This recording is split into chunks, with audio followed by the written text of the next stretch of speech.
Well, good morning, good evening, good afternoon, everyone around the globe joining myself, Cole Phelan of Maya Grazing. Jim Gerrish, we've also got him on the screen there joining us from Idaho. A big thank you to everyone that has actually rejoined us as we tried to run this last week and we had a few technical issues. But with so much to go through, Jim and I had a talk through the week, and we've actually decided to split this into two sessions, which is fantastic. So thanks, Jim. How are things at your end of the world where you are, Jim?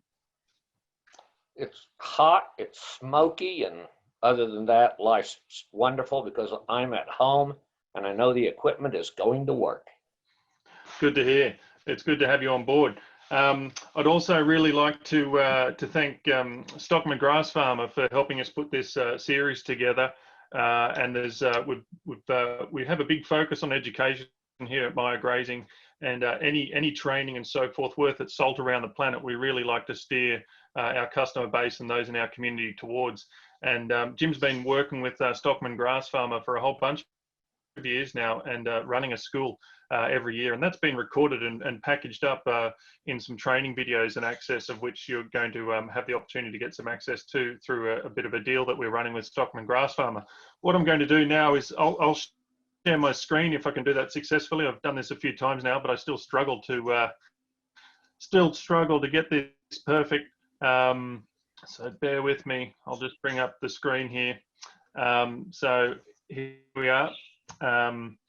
The title of today's webinar is really about extending summer's bounty, and today we're going to be really focusing on stockpiling, what to stockpile for winter, and how to make the most of that depending on your location. And with Jim's experience and well trodden miles underneath his feet, he's got some great context setting for our audience today.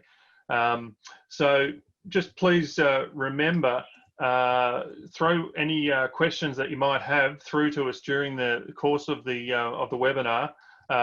If you just click on the little Q&A button that you'll see on your screen, send through a question. Also, feel free to provide some comments on the sidelines too. It's good to see the audience interacting with each other. So, as I've said, a bit of an intro to Jim and myself and the housekeeping with the Q&As. And thank you to Stockman Grass Farmer again. We're just going to quickly, before Jim gets into his session, we like sort of putting up a few one-liners from some of our customers around the globe that sort of send in some messages about the upcoming webinar topic. A few of you may have seen this last week, but I thought I'd just share them again as we've got a whole cohort of new people that have also joined.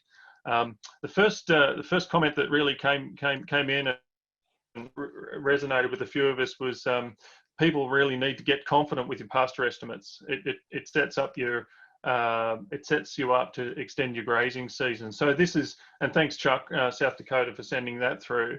That's about just always being conscious of making an estimate of how much feed is available to you when you go into a graze. And also, what's also really good to do is look over your shoulder when you're exiting a graze and have another estimate of what's there. The cattle will tell you, or the sheep will tell you, of what has been taken out per acre or what has been taken out in total. But just by you getting confident with your estimates, that's really going to set you up for success when it really matters when you're doing feed budgets later on. Next one was I tried to kick the hay habit, a bit of a reference to Jim's book there. Tried to kick the hay habit in 1 year, but crashed. I'm there now, but it took 3 years and good planning. That makes total sense. You know, rarely can you just run into something straight away and adopt everything. Jim, do you have a comment on that by any chance? Yeah, the comment I make is what we generally recommend is for each month that you're trying to reduce your hay feeding by, plan a year to do it. So if you're at 4 months now, when you want to get down to 1 month, expect it to be a 3-year transition. Good bit of advice. I hadn't actually spoken to you about that before, so thanks for that. The next one was, I quite like this, and I was eating into your residual is not extending your grazing season. It's cutting it off at the knees.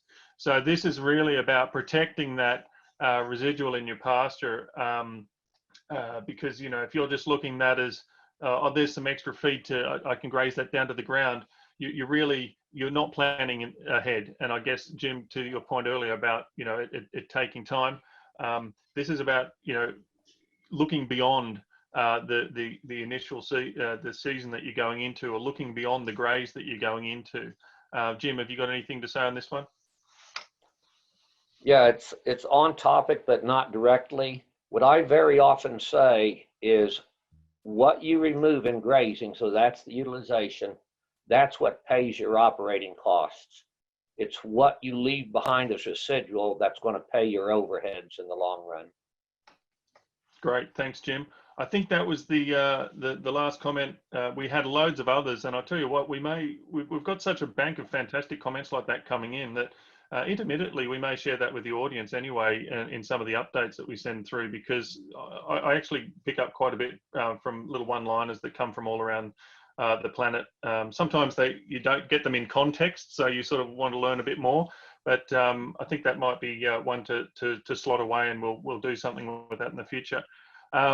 Jim, it's really over to you now, so I'm going to stop sharing my screen and we'll launch into your presentation. Expect that I may jump in, and if there's a particularly good question on a slide that you're talking about specifically, I might jump in. Everyone feel free to send through the questions through the Q&A button. I can see some are already coming in. A few people have already sent them in, some questions in. So, you know, thank you, Andy, Kat, and Freddie, and Paul, and a number of others as well for sending them through. Some not so much related to this presentation, but we'll make sure that we're back in touch with you guys directly if things aren't covered off in today's presentation. I'll stop the screen share now, Jim, and hand it over to you. Okay, thank you, Carl. And off we'll go. So hi, everyone. Sorry I messed up your schedules last week. Rarely do I have serious computer glitches, but it chose the most inopportune time last week to decide to go on the blank. There's no place like home, as Dorothy said in The Wizard of Oz. So as Carl said, there's a whole lot to winter grazing, and rather than trying to jam everything into this one session, as I said, we decided to split it out. So we'll be doing part 2 on September 30th. In that session, I'm going to get into the grazing tools that we use in the winter, techniques that we've developed over the years, and that sort of thing. Tonight, we're going to focus on actually just having feed in the field. You know, that is the first step to winter grazing, and I always say that planning for winter grazing starts when the first blade of grass turns green in the spring. So we need to be managing through the growing season to put ourselves into the position of having forage standing in the field at the end of the growing season. We have some different options to work with, and I'll say right now, because we're focusing on stockpiling, which is accumulating typically perennial forages through the course of the grazing season to use in the winter. I'm not going to get into very much about winter annual forages tonight. We're mostly going to be focusing on perennials and permanent range and pasture. So we have a diverse group of people listening to this. We have people who live in 6 to 8 inch rainfall environments, so that's 150 to 200 millimeters for those of you on that system. We have people who live in places that get 50, 60, 70 inches of precipitation. So I'm going to cover a gamut of environments and talk about opportunities, because you know that's the key. What are the opportunities where you are? So we're going to start on the drier end of things and talk about using native rangelands and meadows. Now, in our terminology, when we say meadows, it's not like in the UK where these beautiful, lush, rolling hills may be called meadows. When we talk about meadows, they're basically naturally occurring, sub-irrigated, grasslands in more of riparian zones. So rested native range can provide, I think I say from 50 to 100 cow days per acre, AUDs per acre, and it depends on the composition of that rangeland and the condition of it. In many environments, that would mean also a full season rest. So this is our environment. Our annual precipitation is in the 6 to 8 inch range. Our total production for the year may only be 4 to 7 AUDs per acre.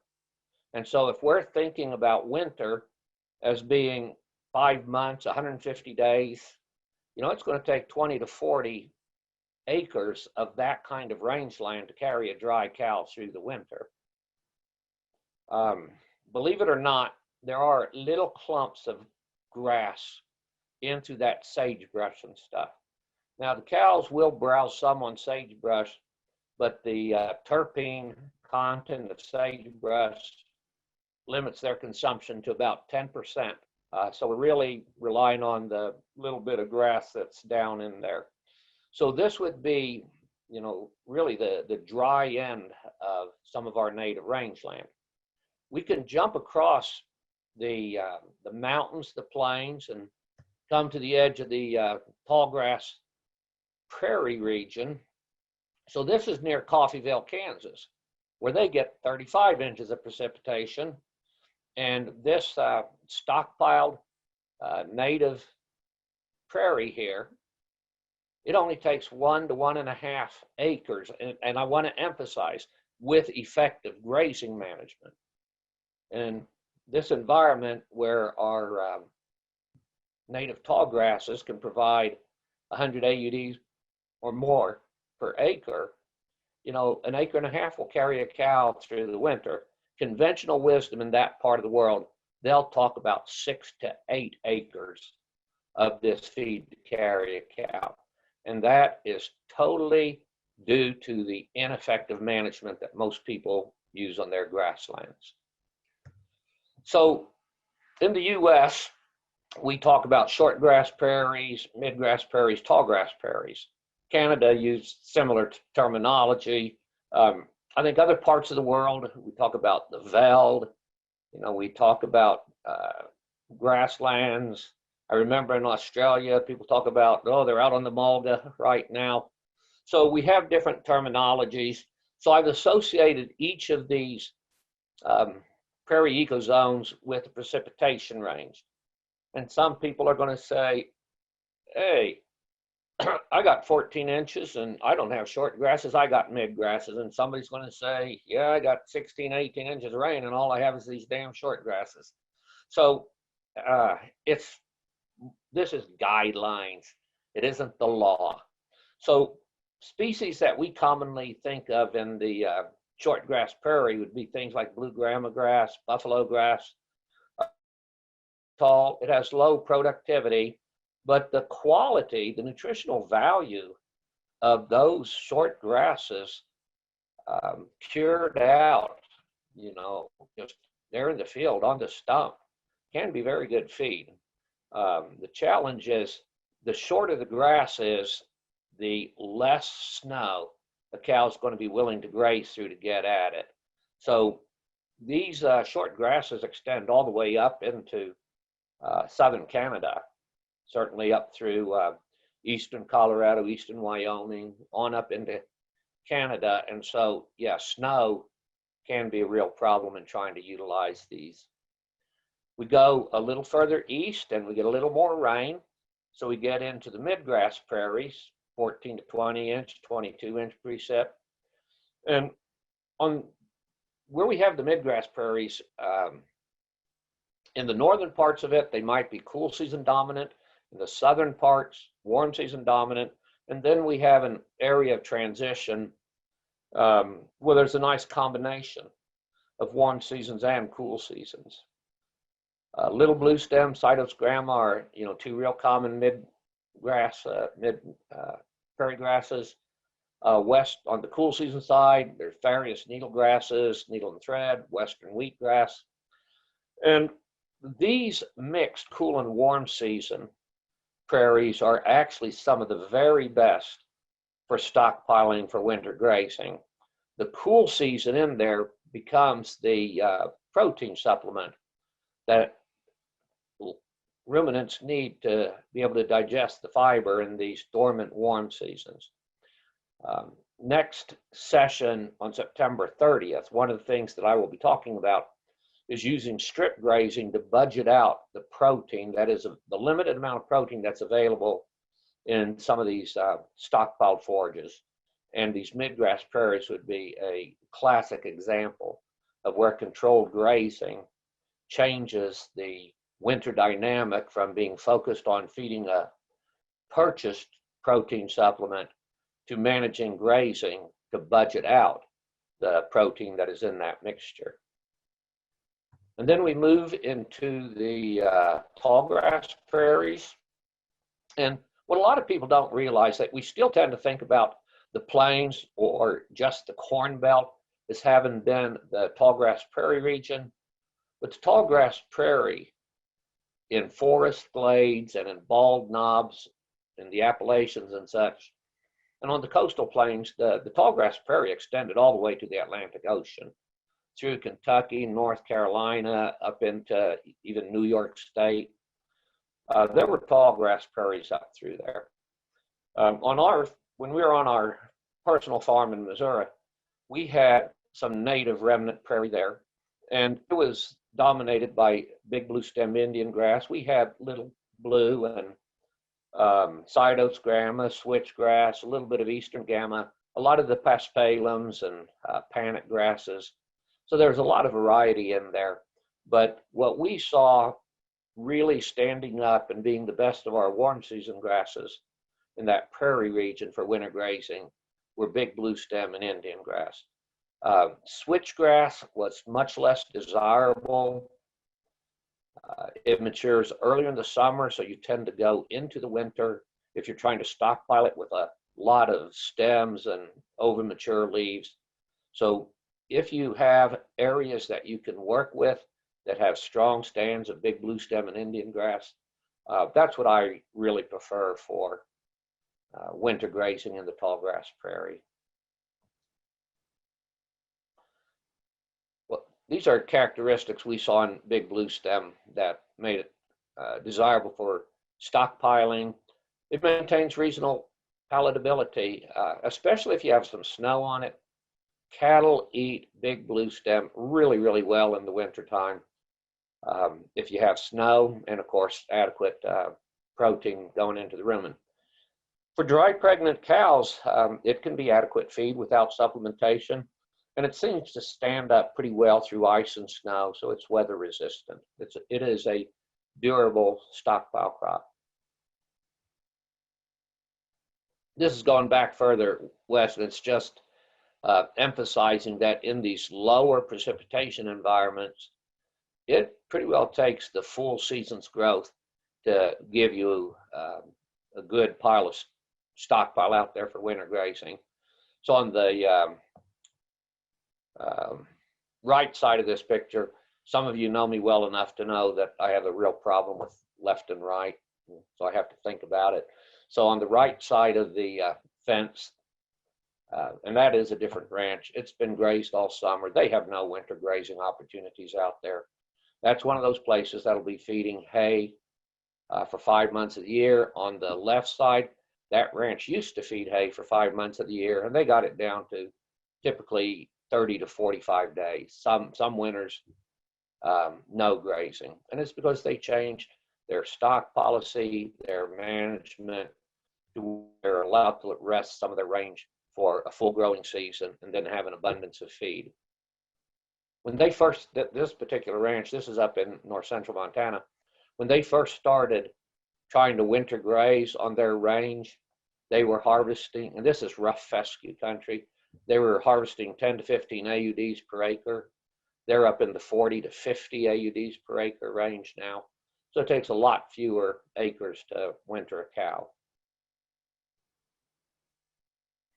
All right, one of the big questions always is, will I need to supplement or will I not?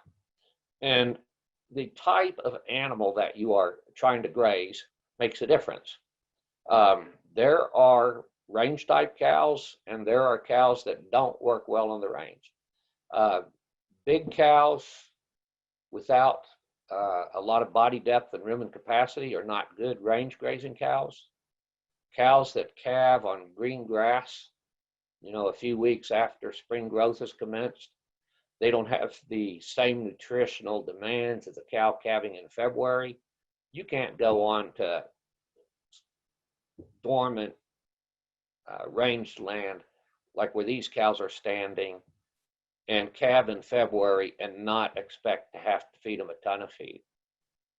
If they're calving on green grass, they can live on this stuff. Whether or not they need that protein supplement, it just really depends. As I said, when we can have cool season and warm season grasses growing together in a stockpiled situation, those cool season forages out there, those can be the protein supplement that the animals need. The problem is, if we've got 1,000 acres of this stuff and we throw 100 cows out there and say, boy, that ought to last them 3 or 4 months, they will have cleaned all that high protein forage out in the first few weeks. And then you're left with just the dormant warm seasons, and it becomes essential to feed a purchased protein supplement. So if you have mixes like this, if you got some green forage out there, use strip grazing to budget that protein out, and it can be a huge cost saver. If you do need to supplement, this is the way we tend to do it, rather than dragging bunks around, because we're strip grazing. We're advancing these animals, every day or every few days, and you don't want to be dragging bunks around all the time. So we just run with a dump feeder along an electric fence. The cattle will just line up to that fence like it's feed bunk, and they do a very, very good job of cleaning up that feed from there. I mentioned meadows are the lower sub-irrigated areas, and it is really stunning how much feed can be grown down in a sub-irrigated meadow, even in a 6 to 8 inch rainfall area, 12, 14. These areas where the upland range, is only producing 10, 20, maybe 30 AUDs per acre, there can be 50 to 200 AUDs per acre coming out of these meadows. Here's an example of that. This is basin wild rye. You can see the hills behind this meadow. This is a 6 to 8 inch precipitation zone, but we have measured 4 tons per acre forage in these wild rye meadows. Now, some people say, yeah, that's great, but they won't eat that. Now, here's my experience, that trained cattle behind an electric fence will eat almost anything. And basin wild rye and a few scattered cattails in it, they will eat that. And if they, in this situation, they might need that protein supplement, properly supplemented, they can utilize a lot of that feed that conventional ranchers think is just a waste. We're going to move away from the range and meadows and look at hay aftermath or swath grazing. Aftermath is the term we use in North America to refer to the last growth that comes on a hayfield. For instance, in the environment where we live, alfalfa is basically a 2-cutting crop. And then there'll be a third growth, maybe a half a ton, 3/4 of a ton to the acre tops. But there's not a lot out there, but it's very high quality. Some of these grassy hay fields, they get cut just once and we get some regrowth on it. And once again, it's not a lot, but it's very high quality. Typically, we think about aftermath as providing 30 to 50 stock days per acre.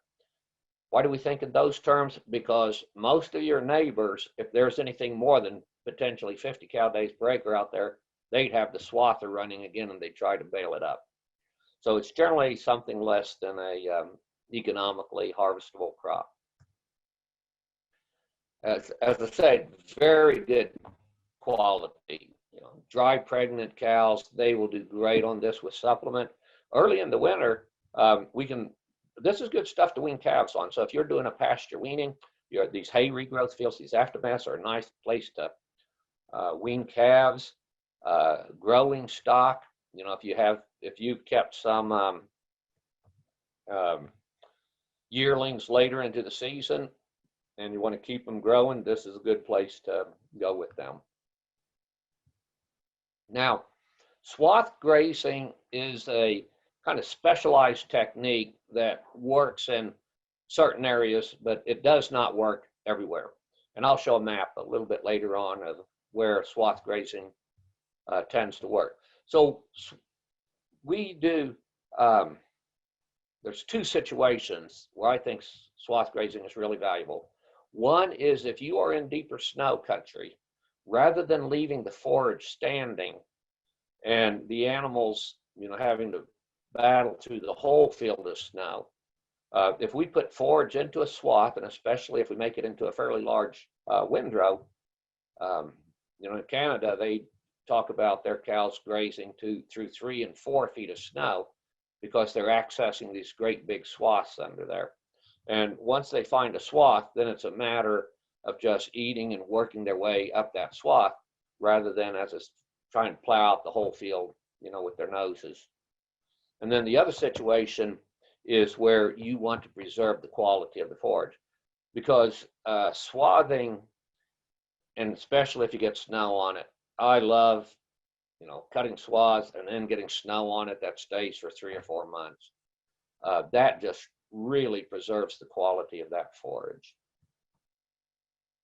So this is a small grain swath here. I said I wasn't going to say much about annuals, but a lot of swath grazing, certainly in Canada, started by swathing annuals like barley, oats, winter peas. This swath that the gentleman is looking at here, yeah, this is barley, oats, and winter peas. And it makes a very nice winter feed for growing stock.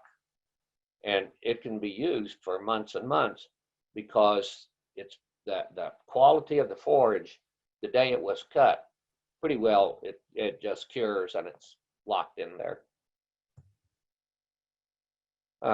These are alfalfa swaths on the ranch where we live. And that was cut in late September, and that's on December 21st. Now this was back, I took this picture in 2006. And the first 5 years we lived in Idaho, we had real winter. I mean, every winter we were in the -20 to -30 range. And for all you Australians, Englishmen, South Africans, I'm not talking Celsius -20, -30. I'm talking Fahrenheit -20, -30. And, you know, we would have continuous snow cover for 3 or 4 months. And so here we are in December, and the feed is green, leafy, wonderful. Cows loved it, got overly fat when we were grazing this stuff. But it says here 50 to 200 cow days per acre. And that, of course, depends on what is it that you're swathing. If you're swathing a third cutting alfalfa in our environment, yeah, 50 cow days per acre is going to be about what it is. If you're swathing a nice crop of small grains, it can be over 200. If you're doing rich grass meadows, it could be over 200. So there's a lot of variation out there. And as you might imagine, the higher the quality of the forage, the greater the value of swathing it. The Canadian research, they show $30 to $40 cost savings per ton of forage fed when comparing swath grazing to baling it, moving to a stack yard, and then feeding it back out again. So this is the areas where swath grazing is likely to work. And it's the dry part of the country. Anywhere where this predominantly drier side of the prairies, moving into the plains and the mountains. That's where swath grazing is going to consistently be a good practice. Further south, I show it being locally feasible. That locally feasible is based on areas that get winter monsoon rains, and then also that southern Colorado, southern Utah, that's some pretty high elevation country, and there may simply be too much snow for cattle to be able to work to get to swaths in the wintertime. But across a big part of the what we call the Intermountain region and the northern plains, swath grazing is just made to work there. It's a beautiful thing. So our next opportunity is with perennial pastures.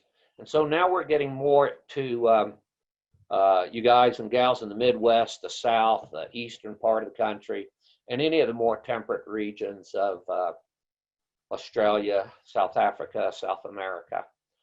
So perennial pastures, of course, could be warm season or cool season forages.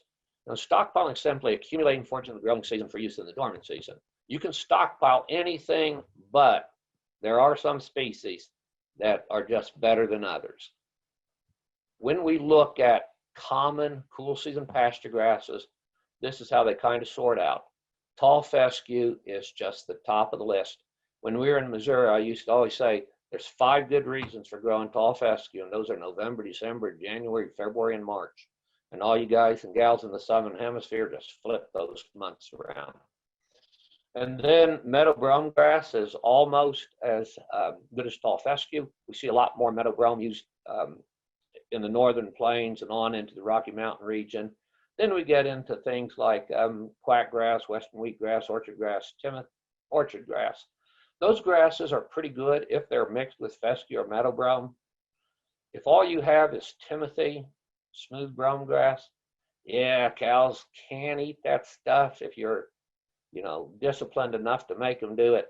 But those are nowhere near as good a winter grazing forages as what tall fescue and meadow brome. And I might make the comment, I've been saying tall fescue, but meadow fescue, creeping red fescue, those are pretty good stockpiling grasses too. They don't stand up quite as well to snow and ice and the weather as what tall fescue does, but from a nutritive standpoint, they're good feed. Now at the bottom of the list, I have reed canary grass. That's Phalaris arundinacea. If you're wondering around the world what that is about the only grass that I have had zero success in my life getting cows to eat, no matter how hard I try to discipline them. That is just some bad, poor winter grass. Things that make fescue the best, it grows more in the fall. It is really stimulated by falling temperatures and shorter nights. Unlike most cool season grasses where we think about them having their highest nutritive value in the spring of the year, tall fescue actually has its greatest nutritive value in the fall and going into the winter. It's weather resistant, and even though it's not a sod forming grass, it makes a pretty good solid base for animals to stand on in the wintertime. Excuse me there. Now, thinking about further south and warm season grasses, we have things like, Bahia grass, Bermuda grass, Klein grass, a whole array of non-native subtropical grasses that have been introduced to the southern U.S. So when you sort through all of those, Bermuda grass with asterisks, and talking about specific varieties now, Bermuda grass is probably the best base in the South. Some of the Bermuda grasses that have been selected for higher nutritive value, like the Tifton 85, Jig, some of those other ones, they're actually pretty decent stockpiled forage, at least for the first couple months of winter. I do feel sorry for a cow who has to live all winter on stockpiled Bermuda grass, because she is going to need a lot of supplementation. It is definitely dry cow feed. Fall calving cows, To me, in places like Missouri, Arkansas, Kentucky, Tennessee, Carolinas, fall calving cows on stockpiled tall fescue is one of the very best ways to use that plant, and it can be quite profitable once you have mastered basic stockpiling and strip grazing techniques for fescue.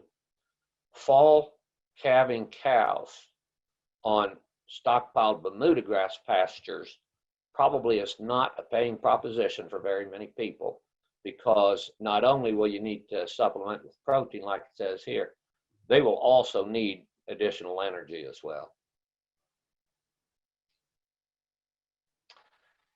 Surprisingly, the characteristics that I put down for what makes Bermuda grass the best introduced warm season grass to use for pasture are essentially the same things as what I said about fescue. Some of the improved Bermuda grasses that have a little more frost resistance, they can grow later into the summer, and so they make more fall growth than what a lot of warm season grasses do. And again, emphasizing particular varieties, if you choose the right ones, they're pretty good quality right up to the last day of the growing season. They do weather fairly well, and it is a solid footing. So yields on stockpiled Bermuda grass anywhere from 1,000 pounds per acre to 5,000 pounds per acre. Depends on what are you doing for nitrogen fertilization. Did it rain? Does it have a white clover component with it? And we will talk about the role of legumes versus nitrogen a little bit later on. So if we have like Tifton 85 jigs, one of these high quality Bermuda grasses right at the end of the growing season, it might have 8, 10, or even higher % protein in it. But because it does weather over the winter, you get into the winter very far, and that protein level may be 4% or lower. And then you definitely need supplementation. So another key thing is proper length of the recovery period. And I do have a different point of view than some of the other Midwestern and Southern grazing gurus about how long to stockpile pastures for in that environment. I hear some of them say 100 days, 120 days, 140 days, the whole damn season. There's tons of research out there going all the way back into the 1940s that show really very little value to stockpiling a pasture, particularly a tall fescue pasture, anything longer than 60, 65, 75 days. The yield is going to peak typically in that time range. You're not going to add any more yield out there, but the nutritive value, both in terms of digestible energy and crude protein content, is going to continue to decline with the longer and longer recovery periods. So we focus on growing a high yielding stockpile, but with pretty good quality in it. And we accomplish that with this 60 to 75 day recovery period. So what we do is you say, okay, what's the end of my growing season? And if you say my growing season ends on about the 1st of November, you would back up 60 days from that. So that would get us to September 1st. Another 15 days is August 15th. So that says the optimal time to start growing the stockpile in that environment is going to be, closing the gates, getting the cattle off of it, sometime between the 15th of August and the 1st of September. Now, obviously, if your growing season extends later, you begin stockpiling later. If your growing season ends earlier, you begin stockpiling earlier. Now, when we look at Bermuda grass, because it loses quality so rapidly as it matures, about 45 to 50 days is where you're going to get maximum yield. If you're looking to get the quality a little better, you might want to cut that down to just 35 to 40 days. And I think that's probably what the next slide says. Shorter recovery is going to give you a higher quality stockpile. So if you're in this tall fescue environment and you're running just dry cows, dry spring calving cows on that stockpiled pasture, your goal is maximum yield with acceptable quality. So that's the 60 to 75 days. But if you were going to wean calves and try to graze these weaned calves for 3 or 4 months over the winter, you need higher nutritive value. So you might only want to stockpile for 55, 60 days, knowing that you're giving up quantity, but you're gaining in quality to try to get it to something that might support the growth on those calves. I used to say similar thing for fall calving cows, but when we ran fall calving cows in Missouri, we actually did very well with our 60 to 75 day managing for top yield. The quality was good enough for those fall calving cows. Stand condition, what do you want to start from? If you have an irregularly grazed pasture, a lot of wolfy clumps out there, already dead grass, on the 15th of August, that clump is not going to get any better by stockpiling it.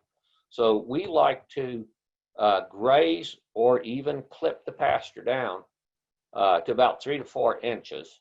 And I would put that height on cool season pastures almost universally across all cool season grass legume mixtures.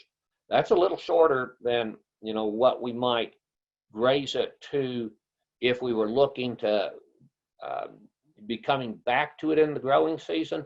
But because we're giving it this extended recovery period and we want to get as high quality forage going into the winter as we can, we want to get rid of all that wolfy stuff out there, all that decadent material, and let's start this stockpile with clean, high quality forage. Now, when I came to the University of Missouri Forage Systems Research Center in 1981, they were already stockpiling fescue pastures, grazing it in the winter. They weren't using controlled grazing. They weren't tightly managing the stand condition when they started. And it was taking roughly 3 acres to carry a cow through the winter in that system. And they actually usually ended up feeding some hay as well. At the time I left the research station, we could winter a cow on 1 to about 1.2 acres. So the grazing management itself, both in the growing season to create the stockpile, and then the grazing management of how you utilize it in the wintertime, all of those determine how many acres it's going to take to winter a cow. Irrigation management. Now, for those of you who don't irrigate, it depends on your particular religious persuasion, how hard you pray for rain. But we're back to that fundamental principle that water makes grass grow. So in an irrigated environment, for us, it's essential that we still have water available in August and September. To put that in context, the ranch that we live on and manage here in Idaho has first priority water right out of Patterson Creek, and we never run out of water. The little property up the road that we own is the last water right out of Patterson Creek, and this past weekend was probably my last opportunity to water anything, because we're being shut off because of the low water situation that's coming around. So you have to have water in August and September. If your natural rainfall pattern is that it really dries up in August and September, you're going to want to take a more conservative approach to your stockpiling plans. If you get 5 inches of rain in August, yeah, Merry Christmas, you're going to have a lot of feed, as long as you're able to shut the gates and get the stock off there and grow that stuff. Our experience here under irrigation in Idaho and our experience with natural rainfall in Missouri, that each inch of water that we get in August and September will create 300 to 500 pounds of forage dry matter per acre. So you can see it's a pretty important deal that you get water in that time. And if you're in an irrigated environment, yeah, you want to be managing that water as effectively as possible to get that upper end of that yield response out of it. Nitrogen availability. I once heard that the definition of a agronomist is someone who never ceases to be amazed that nitrogen makes grass grow. So we do have to have nitrogen available in the environment to stimulate the grass to make that late season growth. Where can we get that nitrogen? Well, some of it's in the soil. As we get more and more into regenerative ranching and building organic matter in the soil, the pool of available nitrogen in those soils is going up. Now, nitrogen has to come from somewhere. And, you know, my preference is always to do that with legumes. It is the lowest cost way of getting nitrogen into your soil. Bringing in external manures, feedlot manure, dairy manure, hog manure, poultry, litter, any of those are opportunities to get nitrogen into the soil to grow grass in the fall. Now, manures, especially composted manures, tend to release nitrogen more slowly. So you may want to be putting those manures on 3 to 4 weeks ahead of your target beginning of stockpiling window, just to get some breakdown and get release. And then on the bottom of the list, I have a commercial nitrogen fertilizer. Commercial nitrogen fertilizer will definitely make grass grow, and it will give you a higher stockpile yield. But we know increasingly now that it does come at a cost to soil biology. So we would want to be very careful in our decisions about whether or not to use that. And if we do decide to use commercial nitrogen fertilizer, we want to be very judicious in the amount that we might put on. So back in Missouri, this is work we did at the Forage Systems Research Center, looking at stockpiling tall fescue with a variety of legumes there. Now, what's really interesting on this, so the dark blue bar has received 60 units of nitrogen. The lighter blue bar has no nitrogen. And you look at this no legume treatment and no nitrogen and say, man, that yield pretty good. Because most pastures in North Missouri get sprayed for thistles year after year. And there's red clover seed production takes place there. They've created pretty well 2,4-D resistant red clover. So when we did this research, we sprayed those no legume plots twice with 2,4-D, and they still came up about 30% red clover. So that no legume one is a little bit of a misnomer. But you can see every one of these legumes in combination with the tall fescue gave us very respectable stockpile yield. Now, the fertilizer salesman, he's going to tell you that that 60 units of N gave you 2 tons of stockpiled forage. No, all that 60 units of nitrogen gave you was that marginal difference between what the legume was able to do and then what the nitrogen added on top of it. And in general, that small amount of increase due to the 60 units of N, that's not a cost-effective use of your money. Because one of the questions that was emailed to us ahead of last week's scheduled event asked about using nitrogen fertilizer. I'm going to say a little bit more about it. So if through the course of the growing season, if 30 to 50% of your total forage production is coming from the legume component, nitrogen fertilization is never going to pay for you. And this is why we focus so much on having a strong legume component in the pasture. And I know some of you who are on this webinar tonight follow us on Facebook, and you see the posts I put up there, you know, about our target level of clover and the utilization on it. For those of you who do not follow us on Facebook, right at the top of the page, you see American Grazing Land Services. Just look for us on Facebook and you can start following us. Look at some of those past posts and you'll see what I like to have as a legume component in the pasture. The best legumes for stockpiling, in my view, they sort out this way. Why are Alsike clover and bird's foot trefoil near the top of the list? Because they have high stem digestibility. Even when they've lost most of their leaves, they still have some nutritive value. At the bottom of the list are sandfoin and alfalfa. Why? Because they have very low stem digestibility. And once the leaves fall off, there's basically no nutritive value there at all. So in our pastures out here, we have Alsike clover, red and white clover, and a little bit of bird's foot trefoil.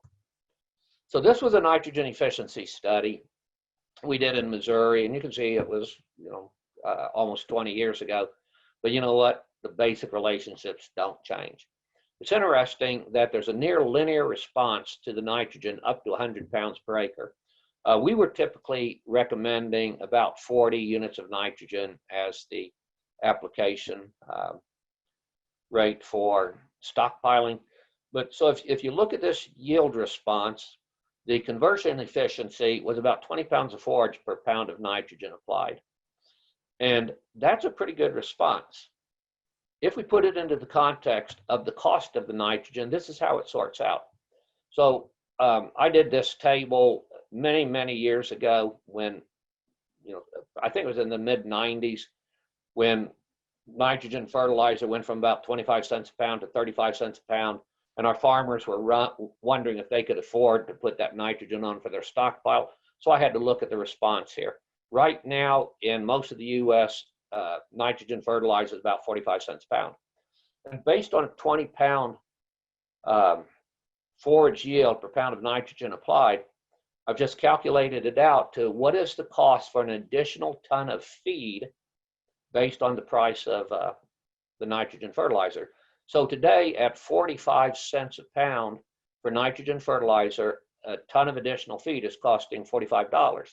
So you have to look at your situation and say, what else could I get for $45?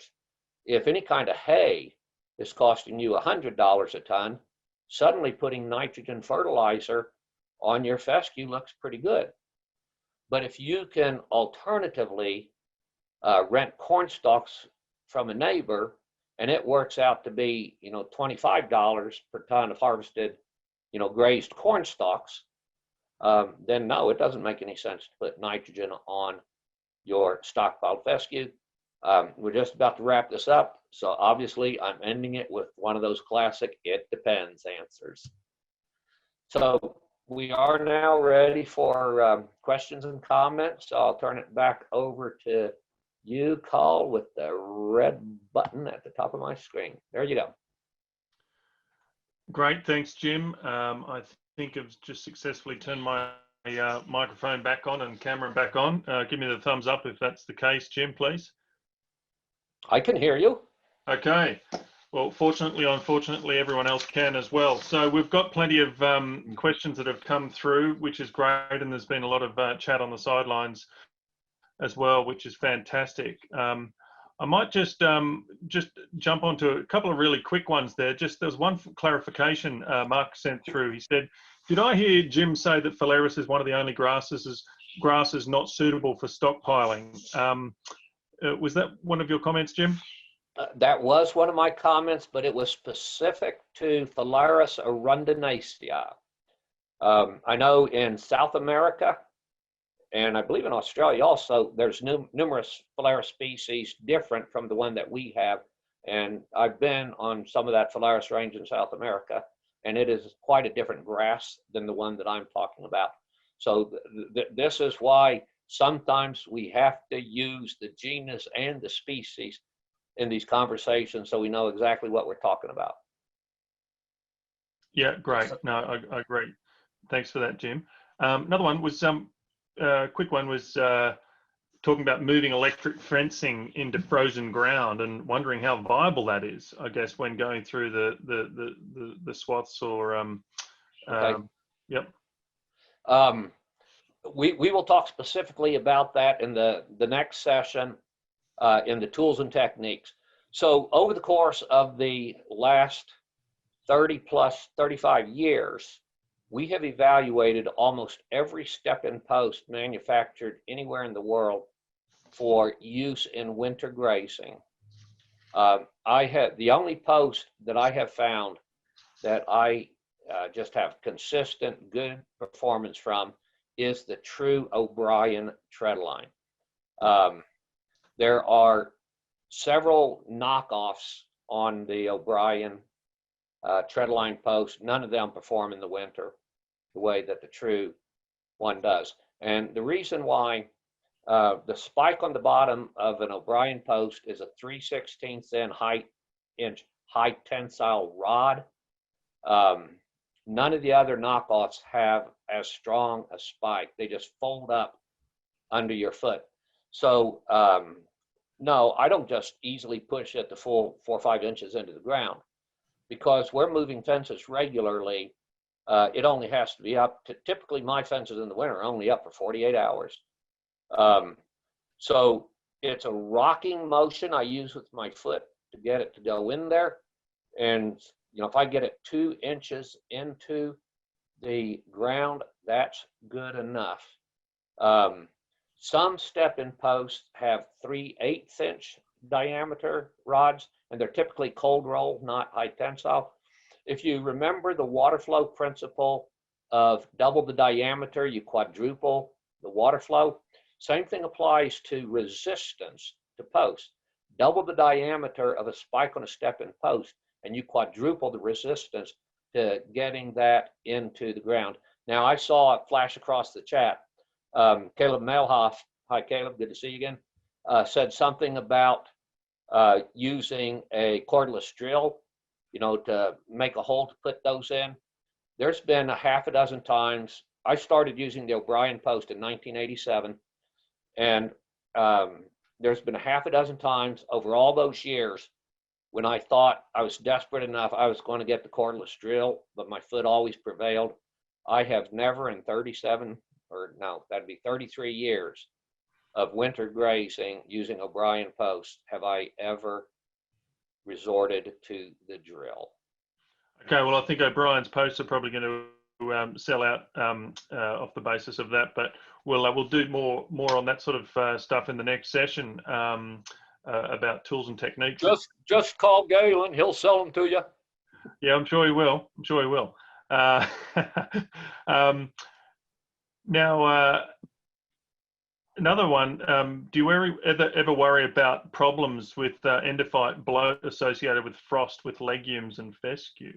I thought that, you know, this is obviously talking about stockpiling here, but okay. Yep. Well, there are two questions there that do relate to stockpiling.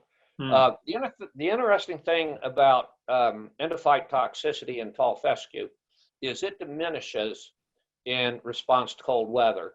Really good research done on this. I think Rob Cullenbach at Missouri did the very first of it. Now it's been repeated many different places. So you can have highly infected fescue with a high level of ergovaline in it at the end of the growing season, say 1st of November.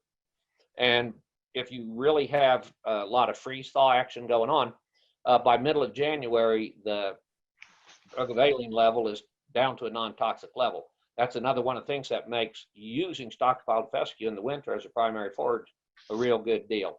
Okay, so the other question had to do with frosted. When the legumes frost, do we worry about bloat? If I had alfalfa, you know, more than 50% alfalfa in the stand, I would be concerned and I would move those cattle somewhere else. We have not had a bloat issue with any of the clovers freezing or bird's foot trefoil or vetches freezing. And, you know, I talked about having 30 to 50% of your total production coming from the legume component. That means 50 to 70% is coming from the grass. And the grass is always there as a diluting factor when it comes to bloat. So to answer the question, if it's alfalfa as your legume and it's 50% or greater, yeah, I would get the cattle off of it, and you know, for probably a week. But we have not had issues with clover frosting creating a problem. Yeah, great. Thanks, Jim. And I can see we've got loads of questions and we're not going to be able to get to them all today, but Jim and I have both got a commitment to everyone on the call that don't stop sending them through. If there's any questions that we don't get to today, and I know there will be many, we'll get back to you with a personal one-on-one answer. So feel free to still send them through. Don't sit on your hands. Another question, Luke.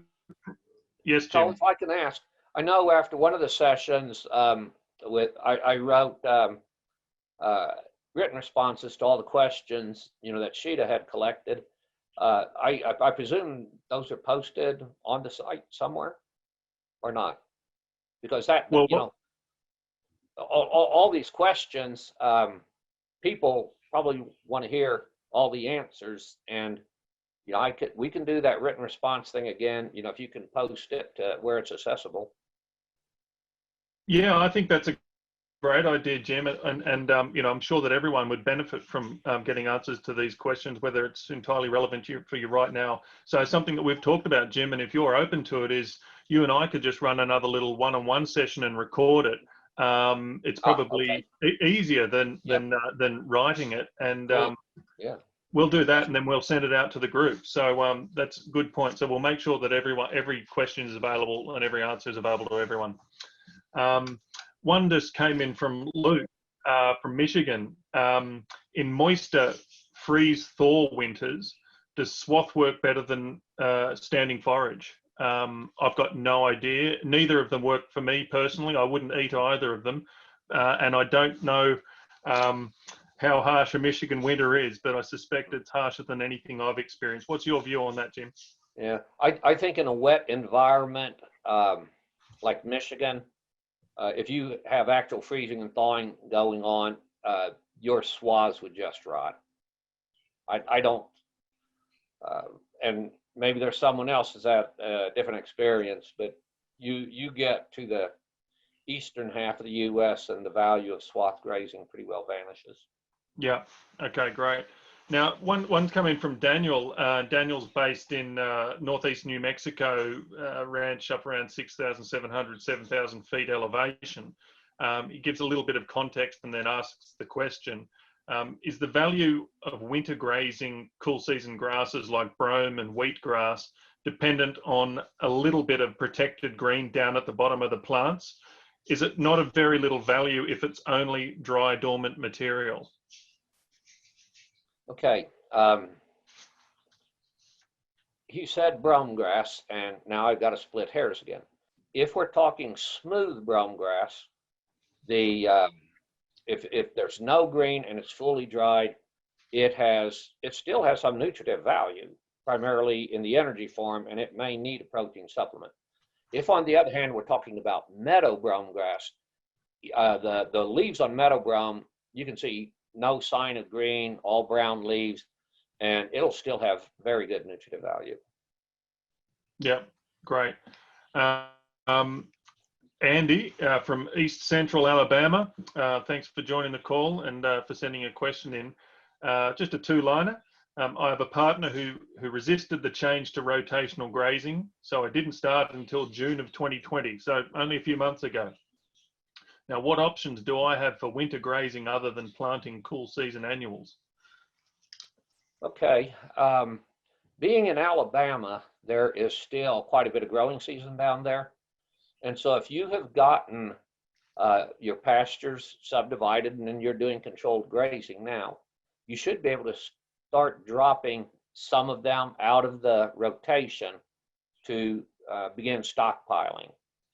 And I don't, in North Alabama, did he say Central Alabama? I think he did. East Central. East Central. Yeah, North Alabama, especially some of the highlands there, they grow pretty good fescue up there. Central Alabama, I'm not sure whether he would have fescue there or if it'd be all warm season. But even if it's all warm season, if you've gotten it grazed off and now start to stockpile it, that would be some later fall, early winter feed.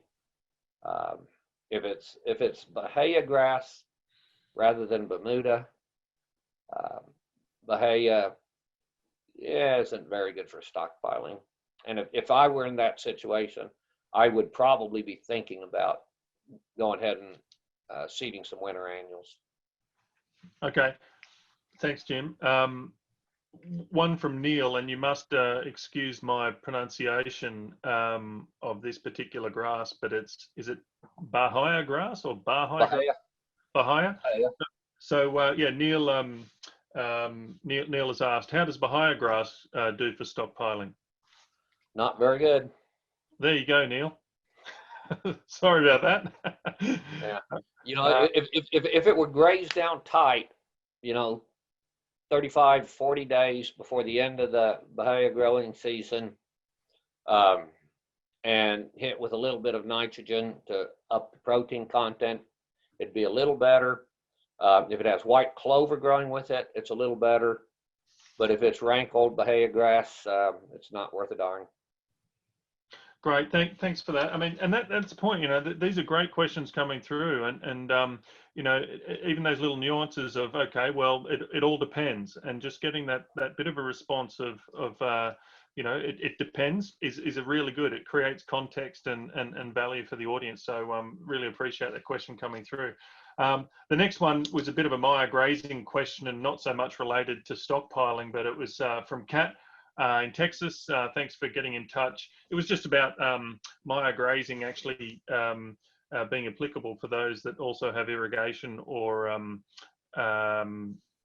irrigation systems. In addition to the rain falling from the sky, you've also got rain falling from your pivot or something like that. And how do we manage that? Because everything that we're doing is about converting precipitation into consumed grass as a proxy for pounds of beef per acre or so forth. And it is absolutely doable. It's just a matter of structurally setting up the Maya grazing setup for your operation, and to ensure that we're capturing that synthetic rainfall or the rainfall out of the pivot as a separate paddock grouping. But we'll catch up with you directly on that one, Kat. Okay. From Anonymous, we've had Anonymous attend in past webinars, and we've got them here as well, which is good. Is there any value in perennial brassicas like chicory, Jim? Okay. The problem with a lot of those forbs is the leaves fall off very quickly when it frosts, or even, and particularly in the case of chicory, when a stalk goes to seed maturity, it shucks its leaves shortly after that. The only grazing value that would be with one of those perennial brassicas or with chicory is the rosette itself. So the leaves right there at ground level. Now that is what the plant survives on. And so you don't really want to graze that off in the course of a winter. So out here and on the plains, there are some native forbs that are very important and valuable for winter grazing. I can't think of any of the introduced brassicas, you know, that I would put into that category as, you know, annual feed, as actively growing feed at a low temperature, which in a lot of, you know, the lower latitudes, those introduced brassicas, they grow the entire winter, and so there's feed value in them. But on the perennials, most of them lose their leaves, and the stems are not very nutritious at all. And like I said, the only thing that's out there is the rosette, and you don't really want to eat that. Okay. Another one, it's sort of, I guess, all depends as well, but another Anonymous, which is good. It's great to have you on the call, Anonymous. When do you decide, Jim, to destock some of your cattle to ensure enough stockpile? I guess part of this will go into the next, you know, yeah, okay, the next session, but over to you. This is where I give the Maya plug. The whole, you know, successful winter grazing is built on knowing what you have to work with at the end of the growing season. And so you should have a full pasture inventory, and, you know, that can be, you know, through a program with Maya Grazing, It could be on the back of an envelope that you've scribbled on. I'll guarantee you the Maya grazing one's a whole lot easier to do. But you need to know how much feed is there and make destocking decisions at the onset of winter. You don't want to get 2/3 of the way through the winter and say, holy crap, I've run out of feed, and then be faced with a forced sale of animals or a forced purchase of a big amount of feed. So this is, again, we emphasize, do a pasture inventory, have a feed budget, know where you're going, and make adjustments to prevent the wreck. Don't make adjustments in response to the wreck. Yeah, I think that's probably a good segue to wrapping up the Q&A session. I've got just a couple of slides to share before we'll part with everyone, but it's very much on that point, I guess, Jim. I'll just see if I can successfully share my screen again. And for all of those other questions, of which we've got reams of them coming in, we'll group those in, and Jim and I will run another session and ensure that everyone's got access to that before too long. So I'm just going to share my screen again. If you can give me the thumbs up, Jim, if that's occurred. If what's occurred, your dashboard, yeah. That's all up and going. Okay, good stuff.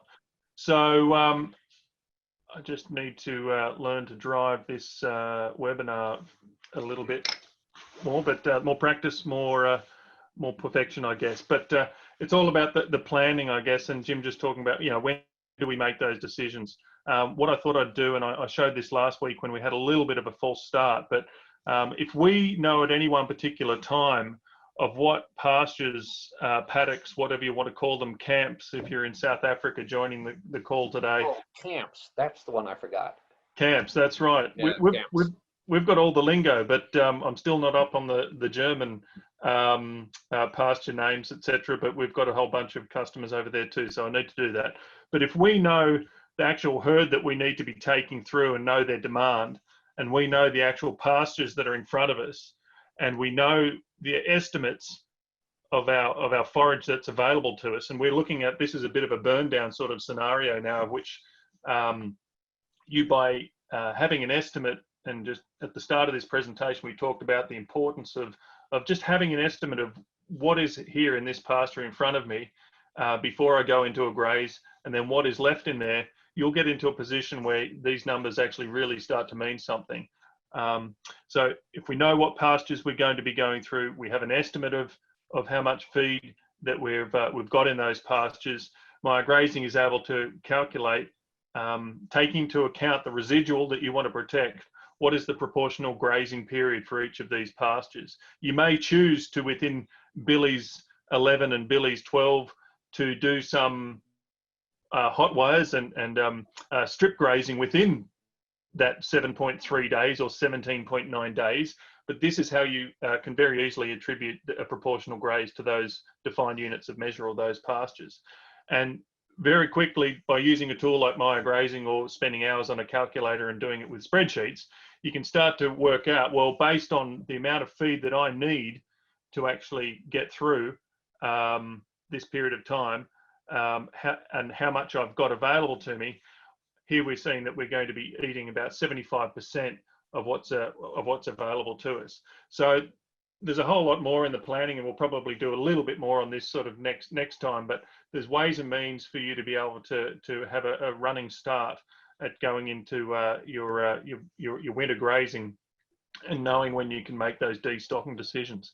Now, I did mention, we've been doing this with Stockman Grass Farmer, and there's a bit of a deal that we've got running with those guys, which makes some of the training material that Jim's developed with them available at a discounted rate, about $200 off, as well as a month free on your Maya Grazing subscription. So be in contact. And for those that take it up, we'll be running a Maya Grazing Master class before the winter really kicks in.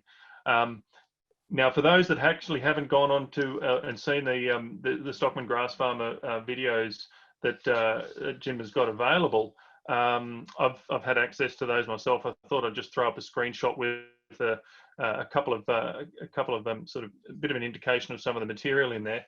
I've found it incredibly valuable to have Jim in my back pocket and to be able to pull up those videos at will, and there's a bunch of other resources there as well. So landing in your inbox after today's webinar, there'll be information about the part 2 that we're going to be running of this webinar series with Stockman Grass Farmer and Jim, and that's about the tools and techniques for winter grazing. There'll also be a little bit of information, a bit of a feedback survey, a quiz, access to the webinar replay, and Jim and I will record a session with all those additional questions, so we'll make that available to everyone as well. So as Jim said, American Grazing Land Services, get in touch with him or Galen, get in touch with ourselves. More than happy to run through a one-on-one Maya Grazing demo with any of you. How things proceed, if it's a good fit, we actually put resource into setting up customers with Maya Grazing prior to the commencement of any commercial engagement as well. So it'd be a pleasure to take you through how Maya Grazing could be a good fit for your ranch. And at the end of the webinar, a screen like this will pop up, and you'll be able to just go through and access any of those materials and more information. So thanks for hanging in there, everyone. Thanks for coming back after last week's false start. We've had a few additional people join, which has been wonderful. Thanks again, Jim. Thanks, Stockman Grass Farmer, and happy grazing. And we'll see you at the end of September for the next session. I'll look forward to it. Thanks, Jim.